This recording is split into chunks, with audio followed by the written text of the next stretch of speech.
ஹல்லேலூயா. கர்த்தருடைய பரிசுத்த நாமத்திற்கு மகிமை உண்டாவதாக.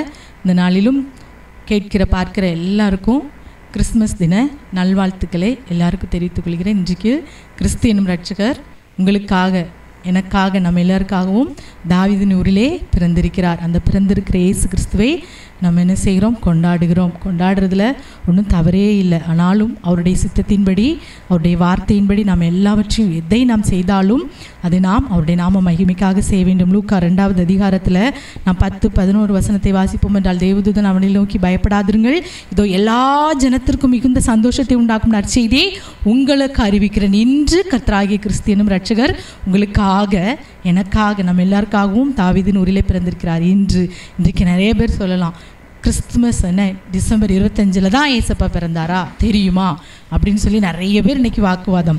அருமையான தேவனுடைய பிள்ளைகளை, வேதத்தில் சொல்லப்பட்டிருக்கிறது இன்று ஏதோ ஒரு நாள் அவர் பிறந்தார், இன்றைக்கி தான் அப்படின்னு சொல்லிட்டு யாரும் என்ன செய்ய முடியாது, கரெக்டாக கணித்து சொல்ல முடியாது.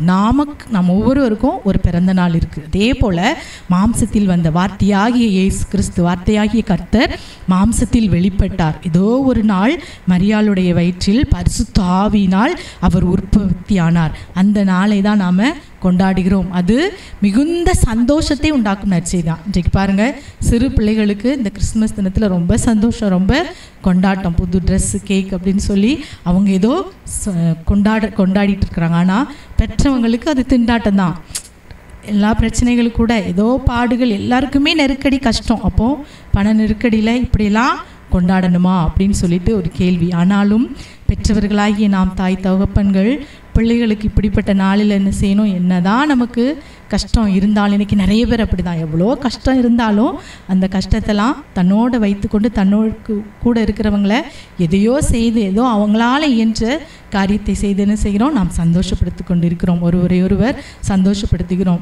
வேதத்தில் கூட சொல்லப்பட்டிருக்கிறது, உயிரோடு இருக்கும் நாட்களிலும் நன்மை செய்வதும் சந்தோஷமாக இருப்பதே அல்லாமல் இந்த உலகத்தில் நாம் மிச்சத்தை எதையுமே கொண்டு போக மாட்டோம். இன்றைக்கி பாருங்கள், இப்போது இந்த தூத்துக்குடி, திருநெல்வேலி, சென்னை பகுதியில் மலையில் எவ்வளோ அழிவுகள், எவ்வளோ சேர்த்து வச்ச ஒன்று கூட மிஞ்சலை, எல்லாம் தண்ணியோட தண்ணியாக, நகை, பணம், பொருள், எல்லா நிலங்கள், ஆடு மாடு எல்லாம் போயிடுச்சு. இன்றைக்கு அருமையான தேவனுடைய பிள்ளைகளை, நாம் கர்த்தருடைய சமூகத்தில் நிற்பது அவருடைய சுத்த கிருபை. இதெல்லாம் நினைத்தவர்களாய், அவருடைய அன்பை நினைத்தவர்களாய், இந்த நாளிலும் என்னை ஜீவனோடு சுகத்தோடு பலத்தோடு இந்த காரியங்களெல்லாம் நான் கொண்டாடும்படி எனக்கு கிருபை செய்திருக்கிறீரே அப்படின்னு சொல்லி அந்த நன்றியோடு நாம் என்ன செய்யணும்? காணப்பட வேண்டும். நம்மளால் இயன்ற உதவிகளை, நாம் நன்மைகளை மற்றவர்களுக்கு செய்ய வேண்டும். அதுதான் உண்மையான கிறிஸ்து பிறப்பு. நமக்கு மட்டுமே இல்லாதபடி இது ஒரு நல்ல வாய்ப்பு. என்கிட்ட கேட்டால் சுவிசேஷத்தை சொல்வதற்கு இந்த கிறிஸ்துமஸ் பண்டிகை நாட்கள் ரொம்ப நல்ல நாட்கள். நான் ஸ்கூல் படிக்கும்போது என்ன பண்ணுவேன்னா, அந்த கிறிஸ்துமஸ் நாட்களில் என்னுடைய ஃப்ரெண்ட்ஸு எல்லாரையும் கூட்டிகிட்டு சர்ச்சுக்கு போவேன். அங்கே சில இந்த நாடகம், இந்த மாதிரி பாட்டு இதெல்லாம் கேட்கும்போது ஏசு பிறப்பு குறித்து அவங்களுக்கு உள்ள அழகாக ஈஸியாக போகும். சுவிசேஷத்திற்கான ஒரு நல்ல ஒரு காரியம் இது. நம்ம பக்கத்தில் இருக்கவங்களுக்கு ஏதாவது ஒரு கிஃப்ட்டு, வேதம் சொல்லுது, உலக பொருட்களினால் உங்களுக்கு சிநேகிதர்களை உண்டு பண்ணுங்கள் என்று சொல்லி. அப்போ உலகத்தில் உள்ள இந்த மாதிரியான கேக், இந்த மாதிரி எதையாவது வாங்கி கொடுத்தவங்களுக்கு என்ன செய்கிறது? கொஞ்சம் கொஞ்சமாக அவங்கள்ட்ட நட்பு காட்டி ஏசப்பாவுடைய அன்பை சூப்பராக நம்ம சொல்கிறதுக்கு இது ஒரு நல்ல காலகட்டம். இதில் நாம் குற்றப்படுத்தி கொண்டு மற்றவர்களை குற்றவாளியாக தீர்க்கிற நீ யாரானாலும் போக்கு சொல்ல இடமே இல்லை என்று விதத்தில் பார்க்கணும். மற்றவர்களை நாம் எந்த அளவின்படி அளக்கிறோமோ அதே அளவின்படி தான் அளக்கப்படும். இன்றைக்கி நிறைய பேர் இதெல்லாம் சடங்காச்சாரம், இதெல்லாம் ஒரு தேவையில்லாத வேலை, பண்டிகை கிறிஸ்தவர்கள் இப்படி என்று சொல்லி மற்றவர்களை குற்றப்படுத்துறது. இன்றைக்கு அதுக்கு தான் வசனத்தை பார்த்தீங்கன்னா நம்ம ஏசப்பா அழகாக சொல்லியிருக்கிறாங்க பாருங்கள். ரோமர் 14 பாருங்கள், 14:10 இப்படி இருக்க நீ உன் சகோதரனை குற்றவாளி என்று தீர்க்கிறது என்ன? நீ உன் சகோதரனை அற்பமா எண்ணுகிறது என்ன? நாம் எல்லாரும் கிறிஸ்துவனுடைய நியாயாசனத்தின் முன்பாக நிற்போமே, மற்றவர்களை குற்றவாளிகளாய் மற்றவர்களை அற்பமா. இன்றைக்கி ஒரு நேரத்தில் சொன்னாங்க, சர்ச்சிலலாம் டான்ஸ் ஆடக்கூடாது, அதை பண்ணக்கூடாது, இதை பண்ணக்கூடாது. ஆனால் அப்படி சொன்னவங்களே இன்றைக்கி எல்லாத்தையும் செய்கிறாங்க. அதனால் நம்ம அமைதியாக இருக்கணும். நம்ம எதையும் குறித்து ஜட்ஜ்மெண்ட் கொடுக்கவே கூடாது. அது நமக்கு கூட கட்டாயம் நடக்கும். அதனால் ஏதோ நடப்பதெல்லாம் கர்த்தருடைய சித்தத்தின்படி நடக்கட்டும்னு சொல்லி நாம் அமைதியாக இருக்க வேண்டும். அடுத்து வாசிப்பீர்கள் என்றால் ரோமர் 14:6 நாட்களை விசேஷித்து கொள்கிறவன் கர்த்தருக்கென்று விசேஷித்துக் கொள்கிறான். நாட்களை விசேஷித்து கொள்ளாதவனும் கர்த்தருக்கென்று விசேஷித்து கொள்ளாதிருக்கிறான். புசிக்கிறவன் தேவனுக்கு ஸ்தோத்திரம் செலுத்துகிறபடியால் கர்த்தருக்கென்று புசிக்கிறான். புசியாதிருக்கிறவனும் கர்த்தருக்கென்று புசியாதிருந்து தேவனுக்கு ஸ்தோத்திரம் செலுத்துகிறான். நம்மில் ஒருவனும் தனக்கென்று பிழைக்கிறதும் இல்லை, ஒருவனும் தனக்கென்று மரிக்கிறதும் இல்லை. நாம் பிழைத்தாலும் கர்த்தருக்கென்று பிழைப்போம், நாம் மரித்தாலும் கர்த்தருக்கென்று மரிக்கிறோம். ஆகையால் பிழைத்தாலும் மரித்தாலும் நாம் கர்த்தருடையவர்களாக இருக்கிறோம். ஆமேன். இன்றைக்கு அருமையான தேவனுடைய பிள்ளை, நாட்களை விசேஷிக்கிறாங்களா? அவங்க விசேஷிக்கிறதும் கர்த்தருக்கு தான். விசேஷிக்காமல் இருக்காங்களா? அதுவும் கர்த்தருக்கு தான். அதில் நமக்கு என்ன? நம்ம வேலையை பார்த்து போயிட்டே இருக்கணும். இன்றைக்கு ஆனால் கர்த்தர் பிறப்பு ஒரு விசேஷித்தமான காரியம். எல்லா ஜனத்திற்கும் மிகுந்த சந்தோஷத்தை உண்டாக்கும் நற்செய்தி. அது துக்கத்தை மாற்றக்கூடிய ஒரு சந்தோஷத்தை கொடுக்கக்கூடிய நற்செய்தி. அதே போல் நீங்கள் வாசிப்பீர்கள் என்றால் ஏசாயா 9வது அதிகாரத்தில் ஒரு வசனத்தை வாசிப்பீர்கள் என்றால், ஏசாயா தீர்க்கதரிசன புஸ்தகம் 9வது அதிகாரத்தில் இருளில் இருக்கிற 9:2 இருளில் நடக்கிற ஜனங்கள் பெரிய வெளிச்சத்தை கண்டார்கள். மரண இருளில் தேசத்தில் குடியிருக்கிறவர்கள் மேல் வெளிச்சம் பிரகாசித்தது. இருளில் நடக்கிற ஜனங்களுக்கு வெளிச்சத்தை கொடுக்கும்படி, இருளில் இருக்கிற ஜனங்கள் வெளிச்சத்தின் பிரகாசத்தில் நடக்கும்படி இன்று நம்முடைய கர்த்தராகிய இயேசு கிறிஸ்து பிறந்தார். எல்லா ஜனத்திற்கும் சந்தோஷத்தை கொடுக்கும்படி பிறந்தார். அதே போல 6வது வசனத்தில் ஏசாயா 9:6 நமக்கு ஒரு பாலகன் பிறந்தார், நமக்கு ஒரு குமாரன் கொடுக்கப்பட்டார், கர்த்தத்துவம் அவர் தோளின் மேல் இருக்கும், அவர் நாமம் அதிசயமானவர், ஆலோசனை கர்த்தர், வல்லமையுள்ள தேவன், நித்திய பிதா, சமாதான பிரபு எனப்படும். நமக்கு ஒரு பாலகன் பிறந்தார். ஆமென்.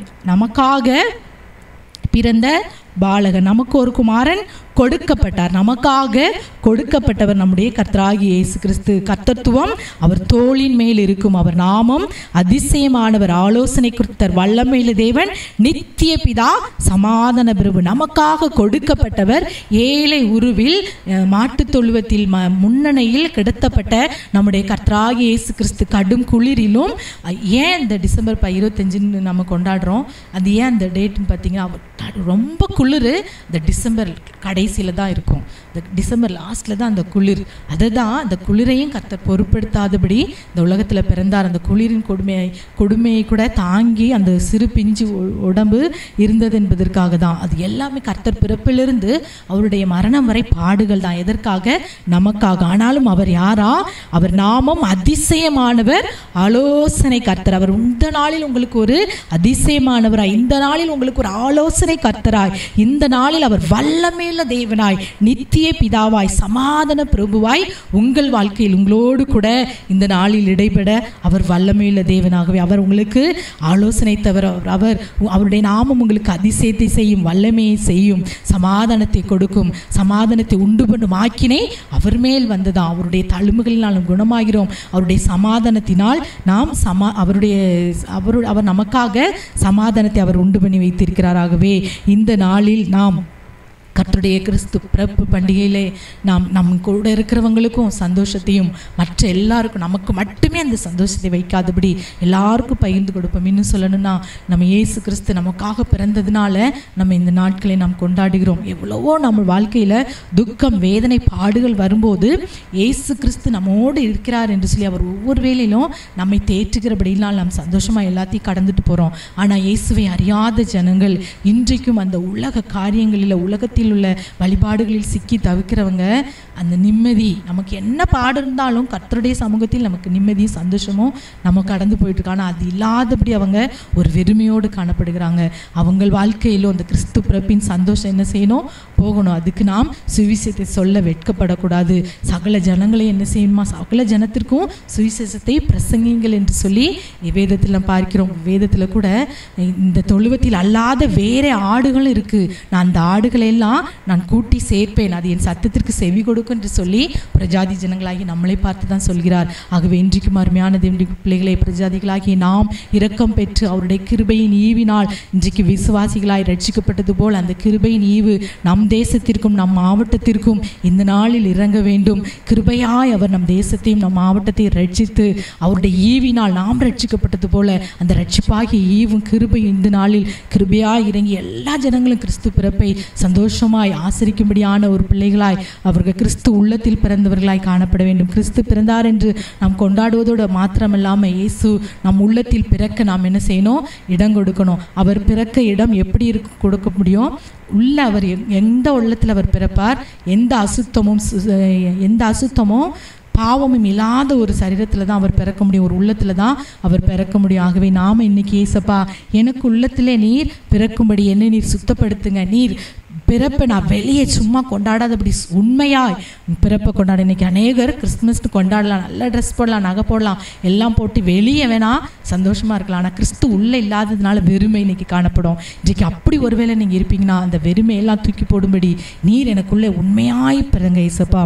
லூக்கா 2 பார்க்கும்போது 2:32 உடைய ரட்சணியத்தை என் கண்கள் கண்டது. அங்கே ஒரு நபர் இருக்கிறார் பாருங்க. அப்போது சிமியோன் என்னும் பேர் கொண்ட ஒரு மனுஷன் எருசலேமில் இருந்தான். அவன் நீதியும் தேவ பக்தியும் உள்ளவனாய் இஸ்ரவேலில் ஆறுதல் வர காத்திருக்கிறவனுமாய் இருந்தான். உன்மேல் பரிசுத்தாவி இருந்தார். நீ இயேசுவை காணுமுன்னே நீ மறிக்க மாட்டேன் என்று அந்த ஆவியானவர் அவரோடு சொன்னாராம். அதே போல ஆவியின் ஏவுதலினால் அந்த தேவாலயத்திற்கு வந்தார். அப்பொழுது இயேசுவை அவன் தாய் தகப்பனார் அந்த இடத்துக்கு கொண்டு வராங்க.